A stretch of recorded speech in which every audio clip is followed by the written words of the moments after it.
नमस्ते। आज के इस डीप डाइव में हम बायोलॉजी यानी जीव विज्ञान के उन सभी इम्पोर्टेंट सोर्सेज और नोट्स का एनालिसिस करेंगे जो हमारे सामने हैं। जी बिल्कुल। हमारा आज का मेन मिशन इन स्लाइड्स में दिए गए हर एक फैक्ट और कॉन्सेप्ट को बारीकी से समझना है। जी सर, मैं एकदम तैयार हूँ। मुझे नई चीज़ें सीखने में बहुत मज़ा आता है। तो चलिए इसको थोड़ा डिटेल में समझते हैं ताकि कॉन्सेप्ट बिल्कुल क्लियर हो जाए। चलो, अब सबसे पहली स्लाइड देखते हैं। जी सर। देखो, इस स्लाइड पर एक विजुअल दिख रहा है जिसमें एक ग्लास के बीकर में पानी, एक हरे पत्ती यानी लीफ और एक डीएनए का स्ट्रैंड दिखाया गया है जो बायोलॉजी के बेसिक्स को रिप्रेजेंट कर रहा है। स्लाइड की हेडलाइन है जीव विज्ञान, जीवन के अध्ययन का प्रारंभ। यहाँ क्लियर लिखा है कि बायोलॉजी दो शब्दों से बना है, बायो और लॉजी। ओके। और ना सन 1802 में लेमार्ड और ट्रेवेरेनस ने सबसे पहले बायोलॉजी शब्द का प्रयोग किया था। अच्छा। जूलॉजी के जनक अरस्तु हैं और बॉटनी के जनक थियोफ्रास्टस हैं। कोशिकाओं के साइंटिफिक अध्ययन को साइटोलॉजी कहा जाता है। सर एक डाउट है। स्लाइड के हिसाब से बायो और लॉजी का एग्जैक्ट मतलब क्या बताया गया है? पीडीएफ में बताया गया है कि बायो का मतलब है जीवन और लॉजी का मतलब है अध्ययन। अच्छा सर, इस रेड एग्जाम अलर्ट बॉक्स में क्या इम्पोर्टेंट है? एग्जाम के नजरिए से ये बहुत जरूरी है। देखो, अरस्तु की प्रसिद्ध पुस्तक का नाम हिस्टोरिया एनिमेलियम है, जबकि थियोफ्रास्टस की पुस्तक हिस्टोरिया प्लांटेरम है। ये डायरेक्टली एग्जाम्स में पूछी जाती हैं। राइट। नीचे 2 एमसीक्यू दिए हैं। पहला है, वनस्पति विज्ञान का जनक किसे माना जाता है? और इसका सही आंसर मार्क किया है थियोफ्रास्टस। सही कहा। दूसरा एमसीक्यू है, बायोलॉजी शब्द का प्रयोग सबसे पहले किसने किया? इसका सही उत्तर है लेमार्क और ट्रेवेरेनस। चलो, अब अगली स्लाइड देखते हैं। जी सर। देखो, इस स्लाइड पर एक 3D विजुअल दिख रहा है जिसमें एक तरफ एक ग्लोइंग सेल है और दूसरी तरफ कॉर्क का एक टुकड़ा है जिसमें छोटे-छोटे होल्स दिख रहे हैं। ओके। इस स्लाइड की हेडलाइन है कोशिका, जीवन की सबसे छोटी इकाई।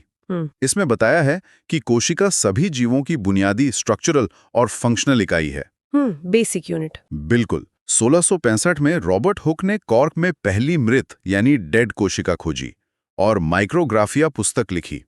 फिर 1674 में एंटनी वॉन लीवेनहुक ने पहली जीवित कोशिका की खोज की। अच्छा। और 1838-39 में श्लेडन और श्वान ने प्रसिद्ध कोशिका सिद्धांत यानी सेल थ्योरी दिया। रुडोल्फ विर्चो ने कहा था, ओमनिस सेलुला ए सेलुला। सर, रुडोल्फ विर्चॉफ के इस फ्रेज ओमनिस सेलुला ए सेलुला का क्या अर्थ लिखा है? पीडीएफ के मुताबिक इसका अर्थ है कि सभी कोशिकाएं पुरानी कोशिकाओं से बनती हैं। Oh okay. सर, इस रेड एग्जाम अलर्ट बॉक्स में क्या इंपॉर्टेंट है? एग्जाम के लिए याद रखना जरूरी है कि सजीव जगत की सबसे छोटी कोशिका माइकोप्लाज्मा गैलीसेप्टिकम है और सबसे बड़ी कोशिका ऑस्ट्रिच एग मतलब शुतुरमुर्ग का अंडा है। Oh wow. सर, इसके एमसीक्यू पढ़ते हैं। जी सर। पहला, पहली जीवित कोशिका की खोज किसने की थी? सही जवाब एंटोनी वैन ल्यूमेनहुक। और दूसरा एमसीक्यू है, कोशिका सिद्धांत किसने दिया था? सही उत्तर होगा श्लाइडन और श्वान। राइट।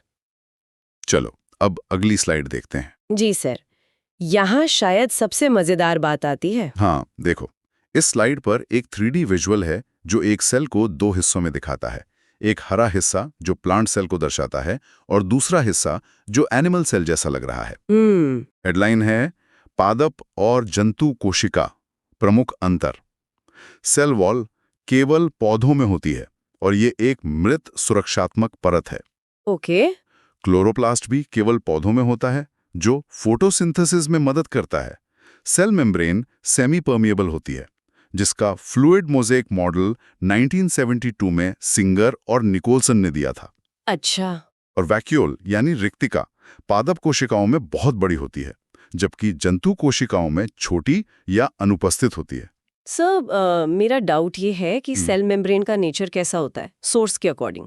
डॉक्यूमेंट में स्ट्रिक्टली लिखा है कि ये अर्ध पारगम्य यानी सेमी परमिएबल होती है। ओके।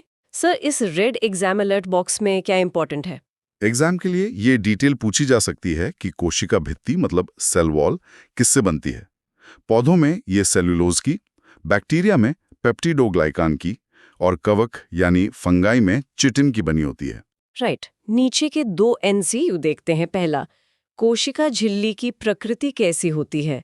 सही जवाब है अर्धपारगम्य या सेमी परमिएबल। और दूसरा सवाल, कोशिका झिल्ली का फ्लूइड मोज़ेक मॉडल किसने दिया? सही उत्तर सिंगर और निकलसन। चलो अब अगली स्लाइड देखते हैं। जी सर। देखो, इस स्लाइड पर एक 3D विजुअल दिख रहा है जो एक कैप्सूल जैसी संरचना है, जिसके अंदर ग्लोइंग ऑरेंज एनर्जी पार्टिकल्स दिख रहे हैं, जो माइटोकॉन्ड्रिया को दर्शाता है। Okay, mitochondria. हाँ, हेडलाइन है कोशिका के प्रमुख अंग और उनके कार्य। माइटोकॉन्ड्रिया को कोशिका का ऊर्जा घर यानी पावर हाउस कहते हैं। राइबोसोम सबसे छोटा झिल्ली रहित अंग है, जिसे प्रोटीन की फैक्ट्री कहते हैं। लाइसोसोम को आत्मघाती थैली यानी सुइसाइड बैग कहते हैं, क्योंकि ये अवशिष्ट पदार्थों को पचाता है। अच्छा। गोल्जी बॉडी कोशिका का ट्रैफिक कंट्रोलर है, और न्यूक्लियस मतलब केंद्रक कोशिका का मस्तिष्क है, जिसमें डीएनए होता है, और इसकी खोज 1831 में रॉबर्ट ब्राउन ने की थी। सर, एक सवाल, लाइसोसोम को आत्मघाती थैली क्यों कहते हैं? इसका क्या रीजन दिया है पीडीएफ में? क्योंकि ये अवशिष्ट यानी वेस्ट पदार्थों को पचाता है। सर, इस रेड एग्जाम अलर्ट बॉक्स में क्या इंपॉर्टेंट है? इसमें बहुत जरूरी पॉइंट है कि माइटोकॉन्ड्रिया में ऊर्जा एटीपी के रूप में जमा होती है। एटीपी का पूरा नाम एडेनोसिन ट्राइफॉस्फेट है, और इसको कोशिका की एनर्जी करेंसी भी कहा जाता है। अच्छा, एमसीक्यू टाइम। पहला, कोशिका की आत्मघाती थैली किसे कहा जाता है? सही जवाब लाइसोसोम। और दूसरा एमसीक्यू, केंद्रक की खोज किसने की थी? सही उत्तर है रॉबर्ट ब्राउन। ठीक है। चलो अब अगली स्लाइड देखते हैं। जी सर। देखो, इस स्लाइड पर एक ह्यूमन टॉर्सो का 3D मॉडल दिख रहा है, जिसमें मुंह से लेकर आमाशय यानी स्टमक तक का पाचन तंत्र ग्लोइंग ब्लू कलर में हाईलाइट किया गया है। पाचन तंत्र? हेडलाइन है मानव पाचन तंत्र, मुख से आमाशय तक। पाचन का मुख्य उद्देश्य जटिल भोजन को सरल अणुओं में तोड़ना है। ओके। मनुष्य में दांत हेट्रोडोंट यानी विषमदंती होते हैं। कुल 32 स्थायी दांत 4 प्रकार के होते हैं: कृंतक, रादानक, अग्रचार्वनुक और चार्वनक। अच्छा। लार मतलब सलाइवा में मौजूद टाइलिन एंजाइम मुंह से ही स्टार्च को तोड़ना शुरू करता है।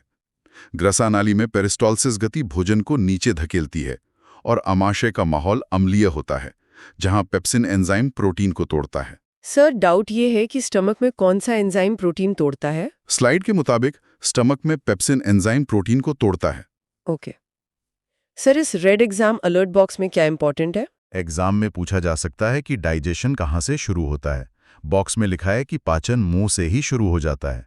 लार का पेटाइलिन एंजाइम कार्बोहाइड्रेट्स को माल्टोज में बदलता है, और माल्टेज एंजाइम उसे ग्लूकोज में बदलता है। अच्छा। एमसीक्यू पहला, वयस्कों में कुल कितने चर्वाणक या मोलर्स दांत होते हैं? सही जवाब है 12।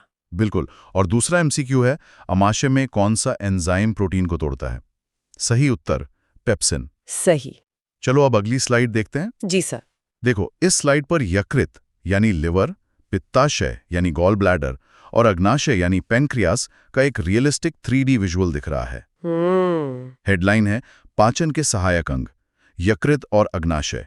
यकृत 1.5 से 2 किलो की शरीर की सबसे बड़ी ग्रंथि है, जो पित्तरस मतलब बाइल जूस बनाती है। ओके। पित्ताशय पित्तरस को जमा और गाढ़ा करता है।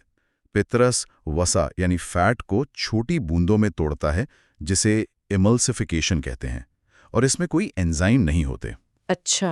अग्नाशय पूर्ण पाचक रस बनाता है, जो कार्बोहाइड्रेट, फैट और प्रोटीन तीनों को पचाता है।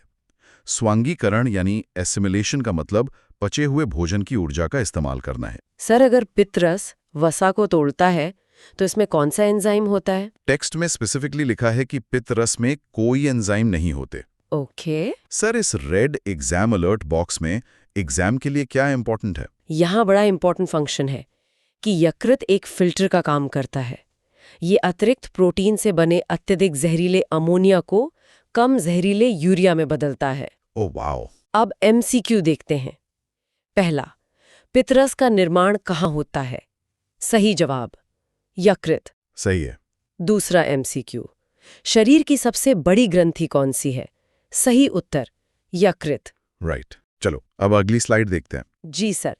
तो इन सब का मतलब क्या हुआ, आगे देखते हैं। देखो, इस स्लाइड पर मानव हृदय यानी हार्ट का एक 3D विजुअल है, जिसके चारों तरफ लाल और नीले रंग के सर्कुलेशन एरोज घूम रहे हैं। हेडलाइन है मानव हृदय और परिसंचरण तंत्र। मानव हृदय 4 कक्षों यानी चेंबर्स वाला एक पंप है, जिसका वजन लगभग 300 ग्राम होता है। सिर्फ 300 ग्राम? हाँ, और रक्त का एक चक्कर पूरा होने में केवल 23 सेकंड लगते हैं। वाव! पल्मोनरी शिरा यानी वेन नसों का एक अपवाद है, क्योंकि इसमें हमेशा शुद्ध यानी ऑक्सीजन युक्त रक्त बहता है। रक्त परिसंचरण तंत्र की खोज 1628 में विलियम हार्वे ने की थी।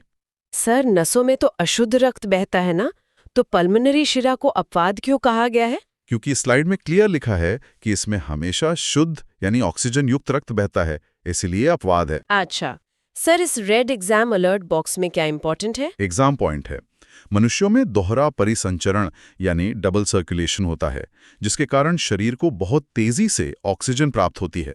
राइट। नीचे एमसीक्यू है। पहला, पुल्मोनरी शिरा में किस प्रकार का रक्त बहता है? सही जवाब, शुद्ध रक्त। और दूसरा एमसीक्यू, रक्त परिसंचरण की खोज किसने की थी? सही उत्तर, विलियम हार्वे। ठीक है। चलो अगली स्लाइड देखते हैं। जी सर। देखो, इस स्लाइड पर एक बड़ी पानी की बूंद जैसी रक्त की बूंद दिख रही है, जिसके अंदर लाल और सफेद कोशिकाएं यानी आरबीसीज और डब्ल्यूबीसीज तैर रही हैं। हेडलाइन है मानव रक्त जीवन का आधार। रक्त शरीर का मुख्य तरल संयोजी ऊतक यानी लिक्विड कनेक्टिव टिश्यू है। ओके। इसका मुख्य कार्य ऑक्सीजन और न्यूट्रिशन की डिलीवरी करना है। एक स्वस्थ शरीर के कुल वजन का लगभग 7% हिस्सा खून होता है। अच्छा। रक्त का पीएच मान 7.4 होता है, जो इसे हल्का क्षारीय यानी एल्कलाइन बनाता है। विज्ञान की जिस शाखा में रक्त का अध्ययन होता है, उसे हेमेटोलॉजी कहते हैं। सर, रक्त का पीएच 7.4 होने की वजह से इसका नेचर कैसा हो जाता है? स्लाइड कहती है कि पीएच 7.4 होने के कारण ये हल्का क्षारीय यानी एल्कलाइन बन जाता है। ओके। सर, इस रेड एग्जाम अलर्ट बॉक्स में एग्जाम के लिए क्या इंपॉर्टेंट है? यहाँ पूछा जा सकता है कि रक्त को तरल संयोजी ऊतक क्यों कहते हैं, क्योंकि इसका आधार तरल है और ये पूरे शरीर के अंगों को आपस में जोड़ता है। राइट। एमसीक्यूज। हाँ। पहला, हाँ। रक्त का सामान्य पीएच मान कितना होता है? सही जवाब, 7.4। सही। दूसरा एमसीक्यू, रक्त के अध्ययन को विज्ञान की किस शाखा में रखा गया है? सही उत्तर, हेमेटोलॉजी। चलो अब अगली स्लाइड देखते हैं। जी सर। देखो, इस स्लाइड पर एक 3D ब्रेन दिख रहा है, जो एक ट्रांसपेरेंट ग्लास क्यूब के अंदर सुरक्षित रखा गया है। ओके। हेडलाइन है मस्तिष्क, मानव शरीर का नियंत्रण कक्ष। न्यूरॉन, तंत्रिका तंत्र की सबसे छोटी इकाई जो कभी विभाजित नहीं होती। सेरिब्रम, मस्तिष्क का सबसे बड़ा हिस्सा जो सोच और याददाश्त का केंद्र है। थैलेमस, ठंडा, गर्म और दर्द महसूस कराने वाला भाग। अच्छा। हाइपोथैलेमस, भूख, प्यास, तापमान और भावनाओं को नियंत्रित करता है। और सेरिबेलम, ये शरीर का संतुलन और मसल मेमोरी बनाए रखता है।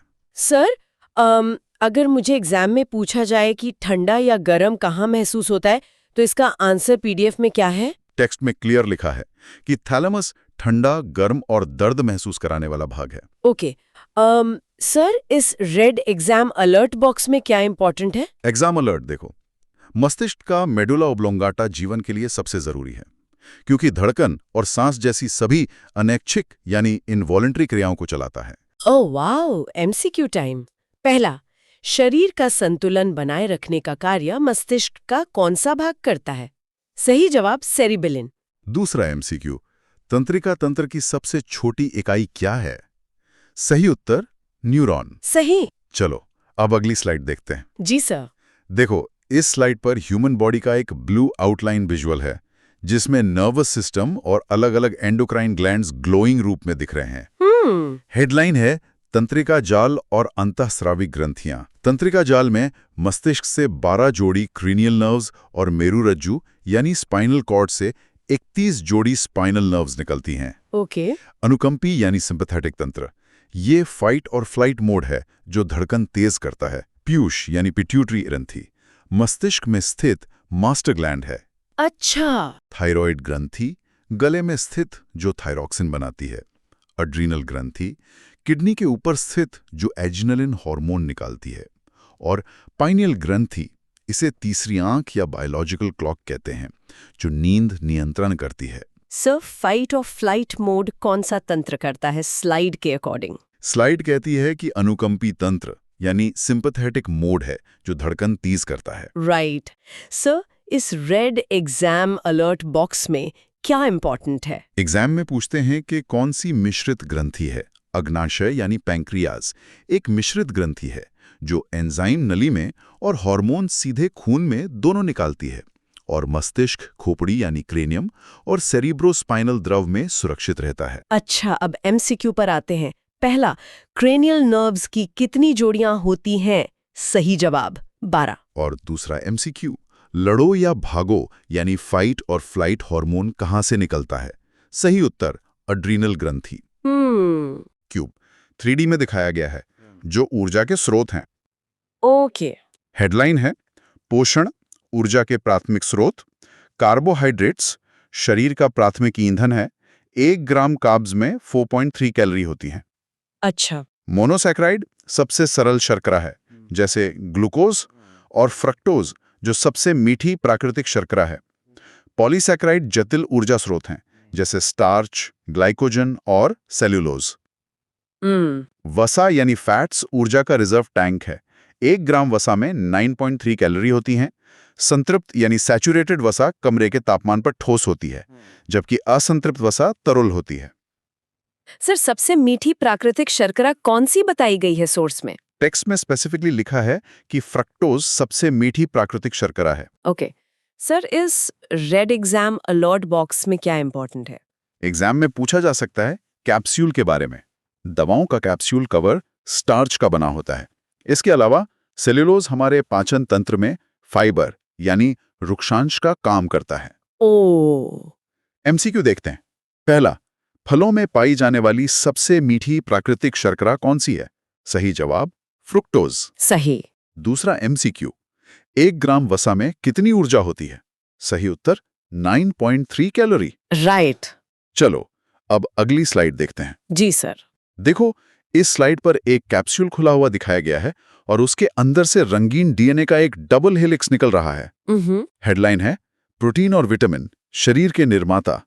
प्रोटीन शरीर का बिल्डिंग ब्लॉक है, अमीनो एसिड प्रोटीन की सबसे छोटी इकाई है। ओके। कुल 22 प्रकार के होते हैं, जिनमें से 10 भोजन से लेना आवश्यक है। विटामिन ये 0 यानी 0 कैलोरी देते हैं, लेकिन शरीर की रासायनिक क्रियाओं को चलाते हैं। अच्छा। जल में घुलनशील विटामिन बी और सी, वसा में घुलनशील विटामिन के, ई, डी और ए। सर, प्रोटीन की सबसे छोटी इकाई किसे कहा गया है? स्लाइड के अनुसार अमीनो एसिड प्रोटीन की सबसे छोटी इकाई है। ओके। सर, इस रेड एग्जाम अलर्ट बॉक्स में एग्जाम के लिए क्या इंपॉर्टेंट है? ये एग्जाम के लिए बहुत यूजफुल है।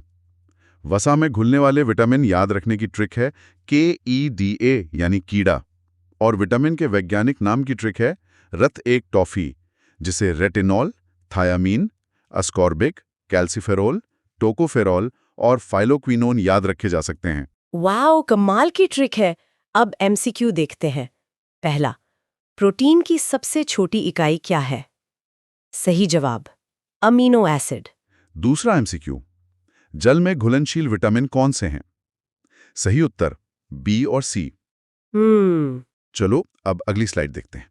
जी सर, यहाँ सबसे दिलचस्प बात यह है कि किडनी और लंग्स एक साथ दिए हैं। हाँ देखो, इस स्लाइड पर एक तरफ एल्वियोली यानी फेफड़े की थैलियां का 3D मॉडल है, जिसमें रेड ब्लड सेल्स जा रही हैं, और दूसरी तरफ किडनी और उसकी ब्लड वेसल्स का क्रॉस सेक्शन है। ओके।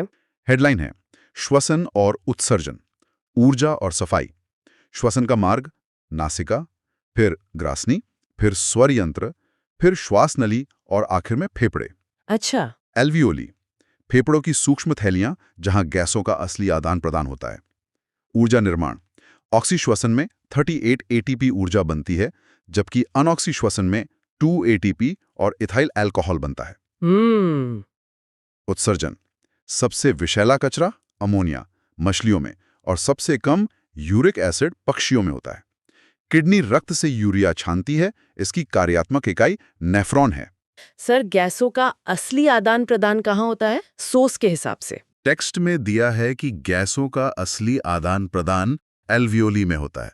ओके, सर, इस रेड एग्जाम अलर्ट बॉक्स में एग्जाम के लिए क्या इंपॉर्टेंट है? Exam point. दाएं फेफड़े में 3 लोब्स होते हैं, जबकि बाएं फेफड़े में हृदय को जगा देने के लिए सिर्फ 2 लोब्स होते हैं। मूत्र का पीला रंग यूरोक्रोम पिगमेंट के कारण होता है। राइट। एमसीक्यूज। पहला, फेफड़ों में गैसों का मुख्य आदान प्रदान कहाँ होता है? सही जवाब, एल्वियोली। दूसरा एमसीक्यू। किडनी यानी वृक्क की कार्यात्मक इकाई किसे कहा जाता है? सही उत्तर, नेफ्रॉन। सही। चलो अब अगली स्लाइड देखते हैं। जी सर। देखो, इस स्लाइड पर एक मनुष्य के स्केलेटन यानी कंकाल का एक ग्लोइंग 3D विजुअल है, जो नियॉन ब्लू कलर में चमक रहा है। हेडलाइन है, मानव कंकाल तंत्र, शरीर का ढांचा। कंकाल कैल्शियम और फास्फोरस से बना होता है। एक वयस्क शरीर में कुल 206 हड्डियां होती हैं, जबकि शिशु में लगभग 300 होती हैं। ओके। अक्षीय कंकाल यानी एक्सियल, इसमें 80 हड्डियां होती हैं। ये शरीर का सेंट्रल पिलर है, जिसमें खोपड़ी की 29 और पसलियों की 24 प्लस 1 उरोस्थी शामिल है। अच्छा। उपांगीय कंकाल यानी एपेंडिकुलर, जिसमें 126 हड्डियां होती हैं। अच्छा। हाथ में 60 और पैर में 60 हड्डियां होती हैं।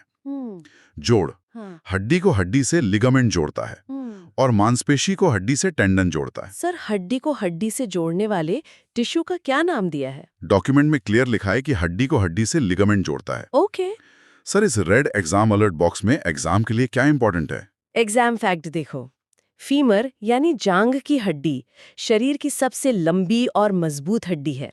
कान की हड्डी स्टेप्स शरीर की सबसे छोटी हड्डी है, जो चावल के दाने से भी छोटी होती है। Oh wow. MCQ time. पहला, हड्डी को हड्डी से जोड़ने वाले ऊतक को क्या कहते हैं? सही जवाब, लिगामेंट। और दूसरा, एमसीक्यू, अक्षीय कंकाल में कुल कितनी हड्डियां होती हैं? सही उत्तर, 80। चलो अब आखिरी स्लाइड देखते हैं। जी सर। देखो, इस स्लाइड पर एक माइक्रो लेवल का 3D विजुअल है, जिसमें एक तरफ वायरस सेल पर हमला कर रहा है और दूसरी तरफ हरा शैवाल यानी एल्गी तैरता हुआ दिख रहा है। ओके। हेडलाइन है, मानव रोग और पादप जगत। जीवाणु यानी बैक्टीरिया अंगों पर सीधे हमला करते हैं, उदाहरण के लिए टीबी और टेटेनस। अच्छा। विषाणु यानी वायरस कोशिकाओं पर कब्जा करते हैं, HIV श्वेत रक्त कणिकाओं यानी WBC पर, और डेंगू प्लेटलेट्स पर हमला करता है। प्रोटोजोआ, मलेरिया प्लाज्मोडियम से होता है, जो मादा अनोफिलीज मच्छर से फैलता है। अनुवांशिक रोग, वर्णनधाता यानी कलर ब्लाइंडनेस, जिसमें लाल और हरे में फर्क नहीं होता, और हीमोफिलिया। पादप जगत, क्रिप्टोगाम्स, जो बिना फूल या बीज वाले होते हैं। थैलोफाइटा, इसका सबसे बड़ा समूह है, जैसे शैवाल। सर, HIV और डेंगू किस चीज पर हमला करते हैं स्लाइड के अनुसार? स्लाइड कहती है कि HIV श्वेत रक्त कणिकाओं यानी WBC पर और डेंगू प्लेटलेट्स पर हमला करता है। ओके।